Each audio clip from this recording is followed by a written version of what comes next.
নমস্কার বন্ধুরা, আজকে একটু বানাবো শিক কাবাব। সন্ধেবেলা হলেই বাচ্চারা একটু স্ন্যাক্স খাওয়ার জন্য ছটপট করে। প্রত্যেক দিনই আমাকে কিছু না কিছু বানাতে হয়, তাই আজকে একটু বানালাম শিক কাবাব। এটার জন্য আমি এখানে আদা রসুন পেস্ট, দই, একটু তন্দুরি মশলা, সামান্য লবণ, গোলমরিচ, সব একটু কসুরি মেথি দিয়ে আমি মেখে রেখে দিয়েছিলাম। দিয়ে আমি এখানে পেঁয়াজ, ক্যাপসিকাম আর টমেটো দিয়ে আমি এগুলোকে এক এক করে সাজিয়ে নিয়েছি। এক একটা শিক কাবাবে 4-5টা করে পড়েছে। এরপরে আমি তাওয়াতে একটু বাটার ব্রাশ করে নিচ্ছি। তারপরে আমি একটা একটা করে এখানে স্টিক বসিয়ে দেব।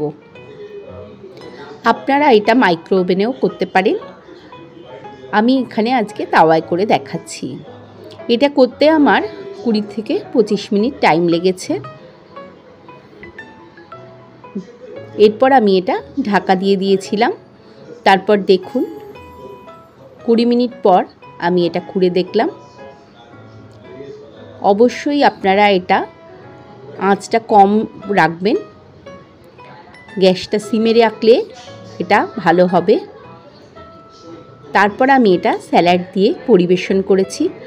বাড়িতে অতি সহজেই আপনারা এই শিক কাবাব বানিয়ে ফেলতে পারবেন এবং প্রচণ্ড টেস্টি হয়েছিল।